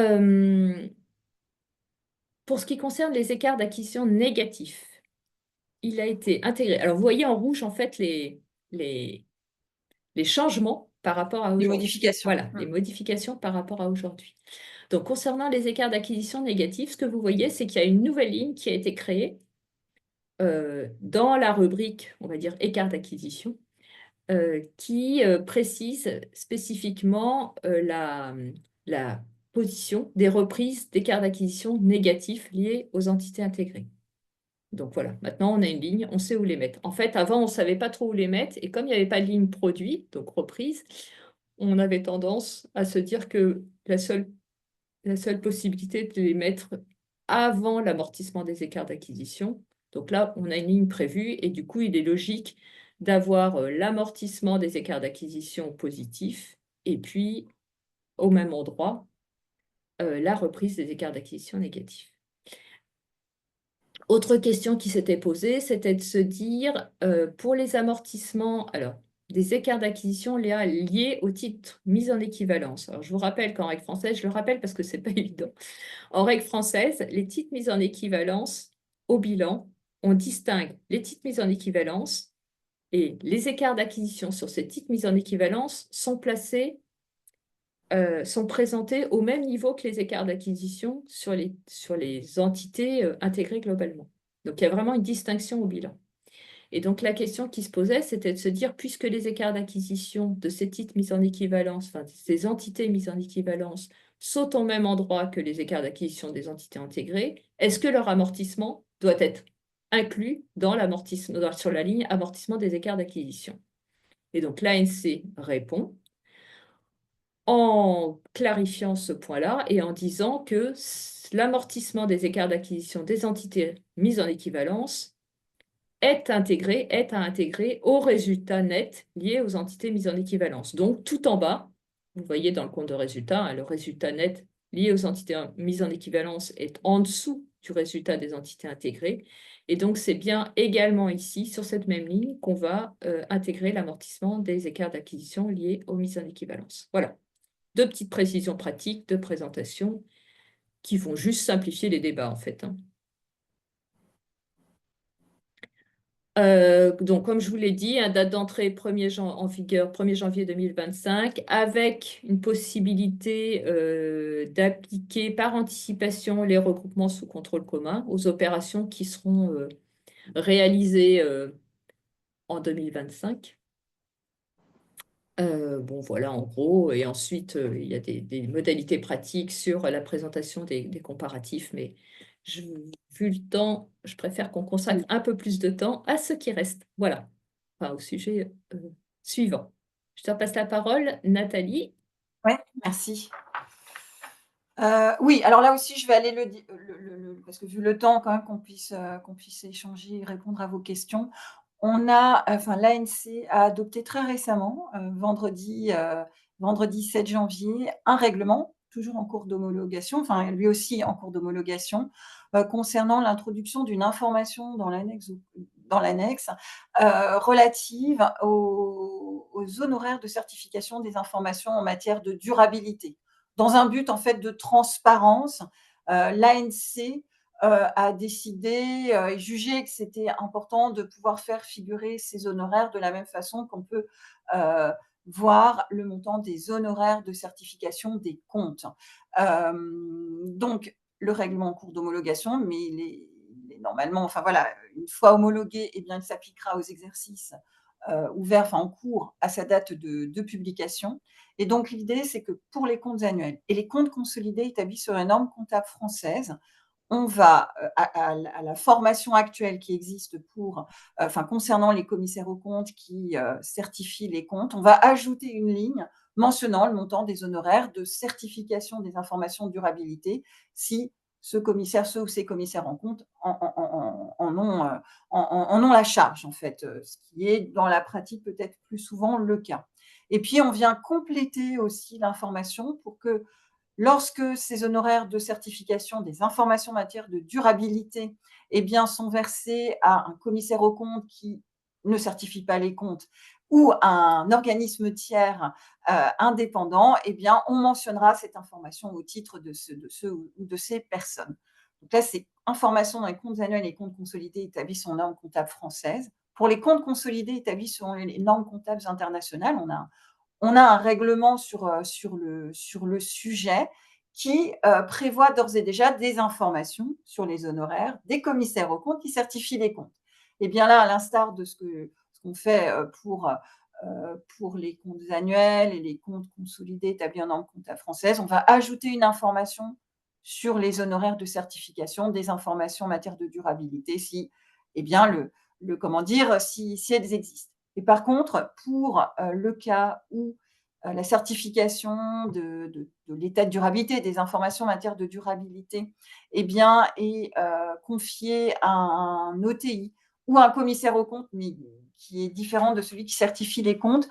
Là, nous, on n'a pas la main d'un point de vue juridique pour imposer une information, mais par contre, on a émis une recommandation d'ajouter cette information, là encore, dans les comptes consolidés établis selon les normes comptables internationales. Donc, voilà, c'est vraiment par souci de transparence sur ces comment dire, ces missions d'ordre légal et sur cette nouvelle mission et sur ce nouveau type d'information qu'on incite, en tout cas en partie, et sinon qu'on va obliger à donner une information sur le sujet. Voilà.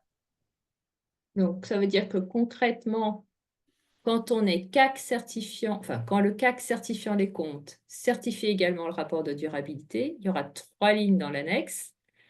Donc, honoraire de certification des comptes, honoraire de certification de durabilité et autres services. Autres services, oui. Voilà. Et quand on a un CAC différent ou un OTI différent de celui de certifiant les comptes qui certifie le rapport de durabilité, il y aura une ligne spécifique. C'est ça, Nathalie? C'est ça. Voilà. Et sans, par contre, aucune mention des autres services pour ces Exactement. acteurs. Donc, le règlement n'est pas encore applicable en théorie. Non. mais- Normalement, il s'appliquera en 2025. Voilà. C'est aussi une incitation pour les clôtures 2020. Mais là, vraiment, on n'a pas, enfin, en tout cas, il n'y a pas d'obligation sur le sujet. On sait qu'en pratique, un certain nombre de préparateurs vont le faire, mais c'est vraiment pour les exercices 2025. Ouais. Mais du coup, comme c'est une bonne pratique, puisque ça va être un règlement futur, ben, autant l'appliquer dès cette annexe sans se poser trop de questions sur comment présenter ces honoraires, j'imagine. Voilà. Et Je le veux dire, c'est une bonne règlement, pratique. oui, voilà. Règlement et recommandations vont être prochainement sur le site de l'ANC. Je vous mettrai le lien dans les slides. Voilà, bonne pratique pour une bonne transparence. On en vient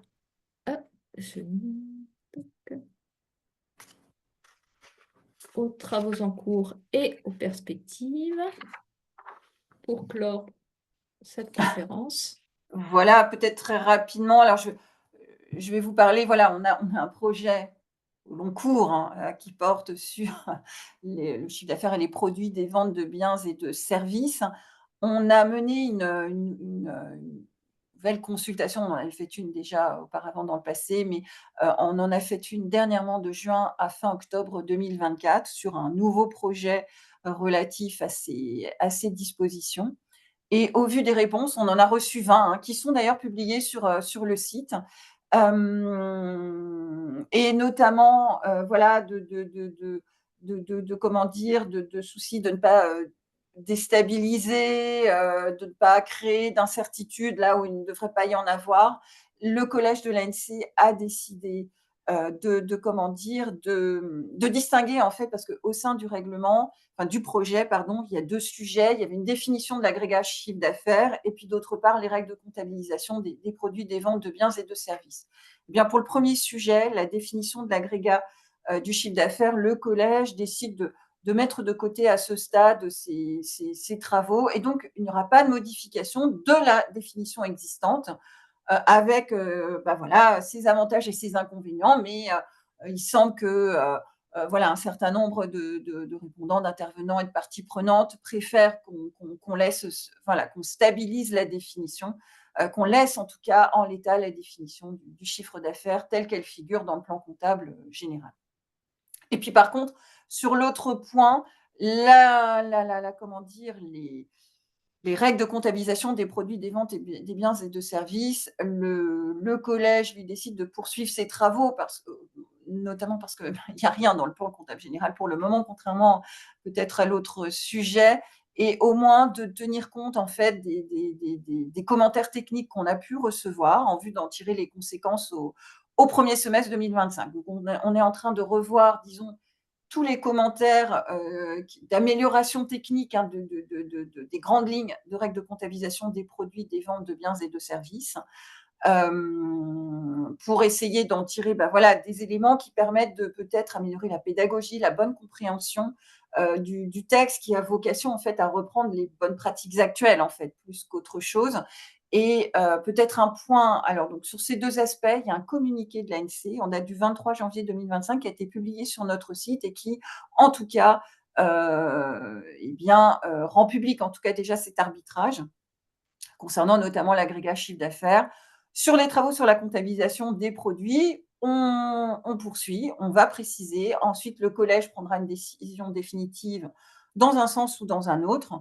Alors ça, c'est pas dans le communiqué, mais je vous l'indique, normalement, l'administration fiscale a été sollicitée pour donner son avis, dans le cadre notamment de la consultation publique. Elle nous avait dit qu'elle nous répondrait, mais au vu, disons, des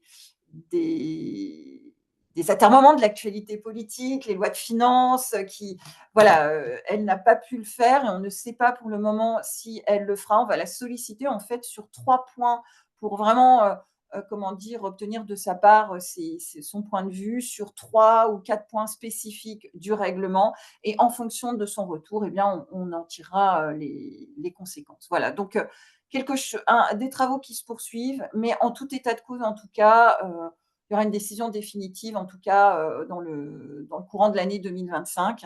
Mais sachez que pour l'agrégat chiffre d'affaires, la définition actuelle est maintenue. Voilà. Et puis alors, parce qu'il reste quelques temps, sur les autres projets, peut-être des choses vraiment qui sont intéressantes. On a 2 groupes de travail en cours, d'une part sur les cryptoactifs. On veut actualiser, au vu des évolutions réglementaires et des usages, les règles existantes du PCG sur les jetons.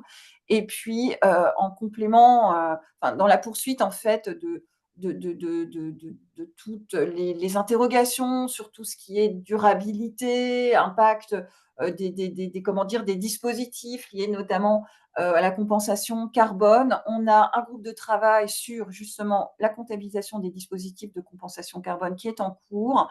Et puis, on est aussi en train d'examiner, par exemple, les exemples relatifs à la prise en compte de risques climatiques dans les comptes, à l'instar de ce qui a été fait un petit peu par l'ISB dans son exposé sondage. Nous, au sein de l'ANC, notamment de la commission des normes comptables privées qu'Anise préside, on s'interroge sur doit-on reprendre ou pas les exemples, si les exemples nous amènent à réfléchir, à peut-être compléter, préciser l'information dans l'annexe. Voilà, là c'est en cours d'examen, mais on est en train d'avoir cette réflexion sur tous ces aspects, je dirais, durabilité. Et puis, on a d'autres sujets à venir là, qui vont être lancés au cours de 2025, notamment sur la question, je rebondis, sur l'actualité fiscalo-comptable qui a été cité, le point d'actualité cité tout à l'heure, sur le classement des titres, clarifier expressément les choses et l'état du droit comptable sur ce sujet. Et puis, certainement aussi des travaux sur les contrats d'acquisition en fait énergétiques en fait, les Power Purchase Agreements et les Virtual Ones au regard de la réglementation comptable française et des spécificités de l'organisation de ces contrats en droit français. Voilà, on brosse un petit peu les perspectives à venir qui pourraient vous intéresser.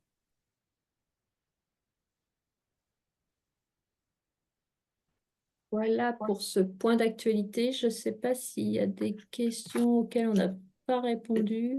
Je crois que oui. Il y avait une entité cotée. On revient là sur les titres d'autocontrôle, j'imagine.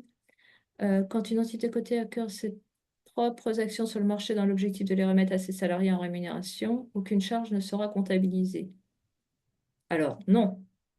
Parce que là, il y aura une charge. Pourquoi? Parce que là, ce n'est pas une émission de titres, c'est une acquisition de titres. Les acquisitions de titres, ce n'est pas la même chose que les émissions de titres. Et donc, une acquisition de titres crée une moins-value, puisqu'on a décaissé pour acquérir ces titres. Donc là, il y aura bien une charge. Oui, donc ça ne change pas. En fait, il n'y a pas de changement. Le dispositif sur les AGA et stock options n'est pas changé. C'est juste qu'il est étendu à d'autres cas de rémunération par émission de titres. Et Je vois une également une autre question sur la position de l'administration fiscale sur le type de reclassement. Donc, je suppose que c'est lié à la modernisation des états ah oui. financiers. Il faut savoir qu'en tout cas, l'administration fiscale va revoir comment dire, ses formulaires pour tenir compte notamment bien, des différents nouveaux postes qui sont créés et en fait, simplement tenir compte de façon mécanique des modifications qui sont prises en compte. Voilà.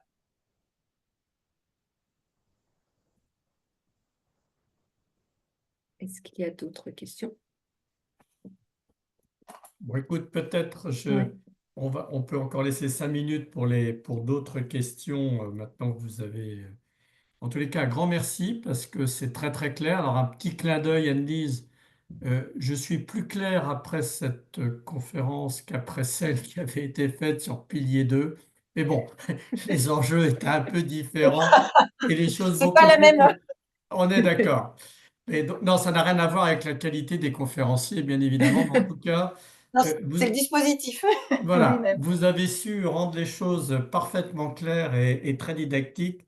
Un grand merci, hein, sachant qu'après les quelques petits ajustements que vous serez amenés à faire sur la version qui a été présentée ce matin, je rappelle que les slides seront transmis à l'ensemble des participants, donc vous pourrez, et en plus c'est assez autoporteur comme présentation, donc un grand merci.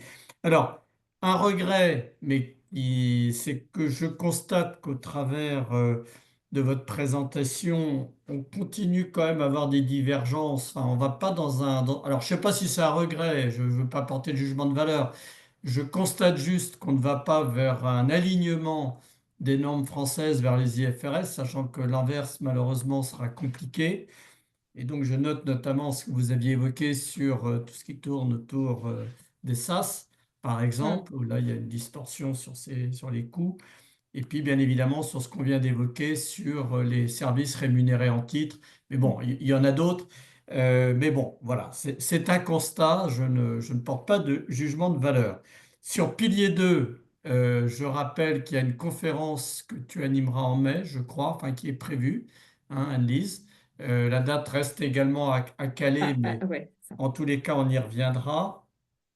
Sur le nouveau règlement 1er enfin, qui est applicable à compter du 1er janvier 2025, ça c'est plutôt un message à l'attention de nos confrères commissaires aux comptes. J'imagine qu'il s'agit bien d'un changement de méthode comptable qui devra être signalé comme tel dans nos rapports de commissaires aux comptes. Hein, ce n'est pas uniquement, enfin, je ne sais pas si le comité des normes aujourd'hui aura tranché, mais j'imagine que ça donnera lieu à une observation de notre part dans nos rapports dès lors qu'il y a changement de méthode. Alors, il y a un point que j'ai pas très bien, enfin, il y a un point qui m'a surpris, c'est sur les avances non remboursables, parce que si je comprends bien, les avances non remboursables vont bien être en notre fonds propres, ce qui fait quelque part qu'on préjuge qu'elles ne sauront pas être remboursées, et donc on est en train de financer des projets qui se concrétiseront par un échec. Est-ce que ma compréhension est-elle la bonne? Alors, non, c'est les avances conditionnées. Ouais, c'est ça. Dans les Conditionné, avances oui. Ouais. conditionnées, oui. Alors, en fait, le problème des avances conditionnées, c'est qu'on hérite d'un passé.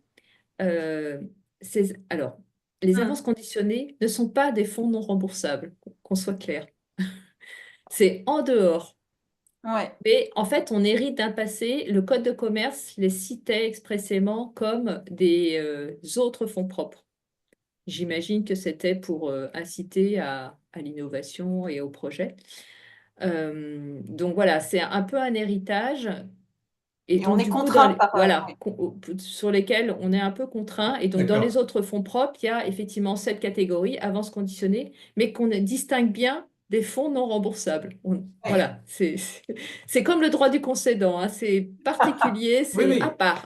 Voilà, Mais on peut se c'est, poser la question, en effet. Mm. mais c'est en notre fonds propre quand même. Et donc là, Oui. Mm. la Ouais, voilà, on logique, est. la logique étant de dire si c'est successful, a priori, bon, bref, Mm. Oui, oui, non, non, Ouais. mais on est d'accord. on Mais est voilà. d'accord, On mais est d'accord, il y aura bien. Au final, c'est successful à rembourser. On est bien d'accord, mais on est un peu contraint par voilà, non, l'encadrement non, mais juridique. c'est très clair et merci beaucoup parce que c'était très intéressant que vous ayez un petit éclairage également sur le pourquoi de telle ou telle position. Et choix très important parce qu'au-delà du règlement, c'est intéressant de comprendre très succinctement, mais qu'est-ce qui a conditionné de manière générale votre réponse, enfin, ou la position de l'ANC. Alors, après, j'avais deux autres questions. La première qui concerne, vous l'avez abordé à plusieurs reprises, c'est le problème du traitement des titres.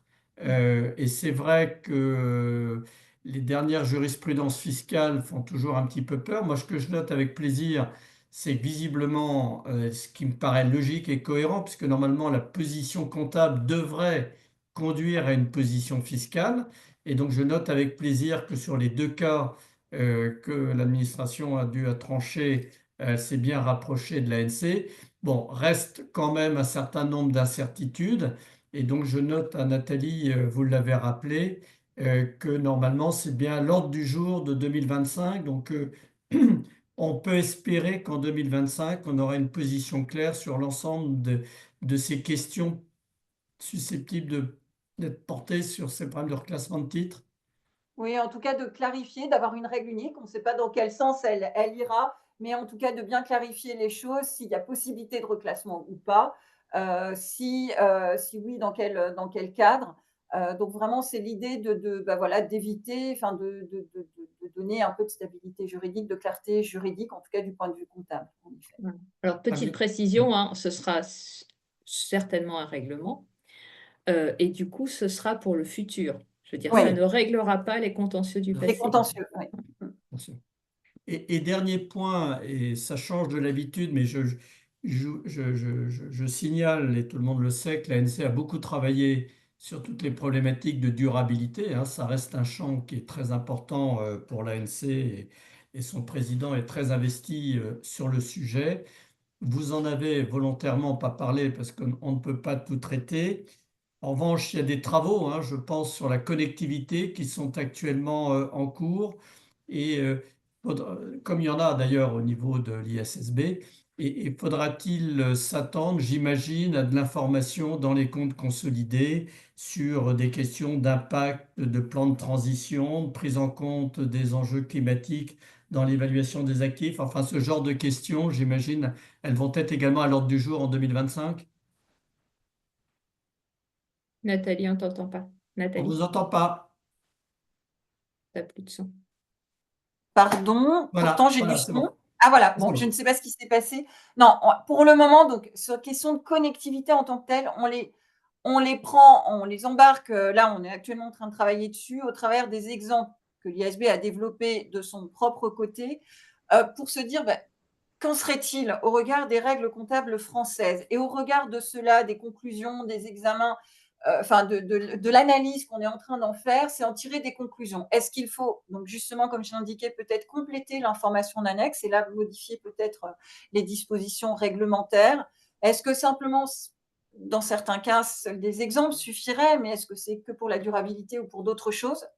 Étant entendu qu'actuellement, on n'a pas d'exemple, en fait, sur, par exemple, euh, euh, comment donner de l'information peut-être sur un certain nombre de paramètres ou sur le provisionnement de certains risques de manière générale. Donc là, on est en train de le regarder sous cet aspect-là. Je ne préjuge pas des conclusions qui en seront tirées, mais en tout cas, c'est sur la base de ces exemples qui donnent finalement des éléments, un élément concret de réflexion que notamment la commission des normes comptables privées est en train de mener la réflexion pour inciter à justement cette connectivité. En fait, c'est le fait que l'ensemble, on va dire, des rapports d'information se parlent. Donc, on a les états financiers, on a au sein du rapport de gestion les informations en matière de durabilité, que les choses se parlent, que tous ces éléments se parlent.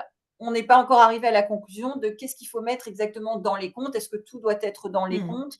Mais en tout cas, ça sera affiné et peut-être en effet, au travers de l'information dans l'annexe, demander certains éléments.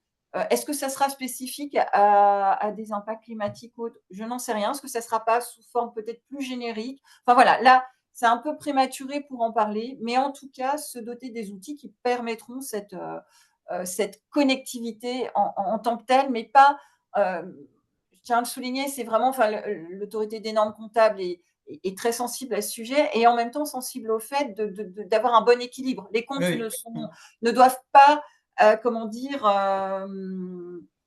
être le lieu d'une information sur des choses qui sont peut-être en dehors. Voilà, donc il y a cet équilibre qu'on est en train de rechercher, sur lesquels on travaille. Et Très bien. effectivement, hein, sans préjuger du résultat, il y a déjà beaucoup de débats. Alors, pour tout Voilà, vous dire, on a regardé le premier exemple de l'IASB, qui est un exemple qui dit qu'une entreprise est exposée au risque climatique de façon forte, elle sait qu'elle a un plan de transition.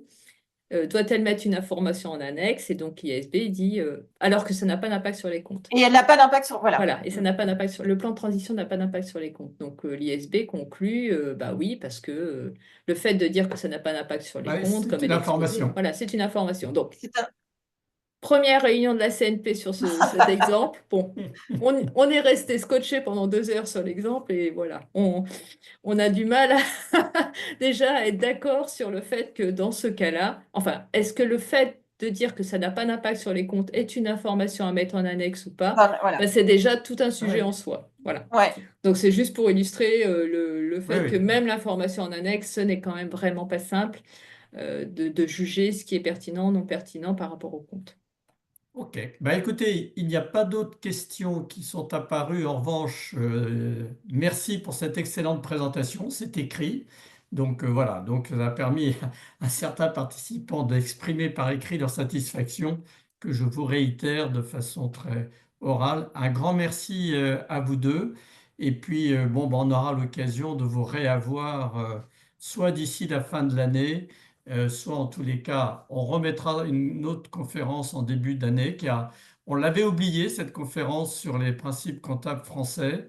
Et c'est toi, Elnise, qui avait dit au conseil, ça serait peut-être bien de remettre ça à l'ordre du jour. Et ça a un très grand succès. Et je pense que ça répond à un vrai sujet de préoccupation de nos auditeurs. Voilà, donc un grand merci, Elnise. Merci beaucoup, Nathalie. Et puis, bonne semaine, bonne fin de semaine à l'ensemble des participants à cette conférence. Et puis donc, bonnes vacances pour ceux qui en prennent, mais c'est pas trop la saison pour nous, mais peut-être que des chanceux vont pouvoir en profiter. Et en tête de cause, suivez bien la prochaine conférence qui pour l'instant est prévue le 18 mars sur un projet de guide de l'ANC sur la connectivité, mais tout dépend un peu de l'état d'avancement des travaux. Mais suivez bien l'actualité IMA. Très bonne semaine à tous et un grand merci. Au revoir. Merci, au Merci, au revoir. revoir. Au Au revoir. revoir.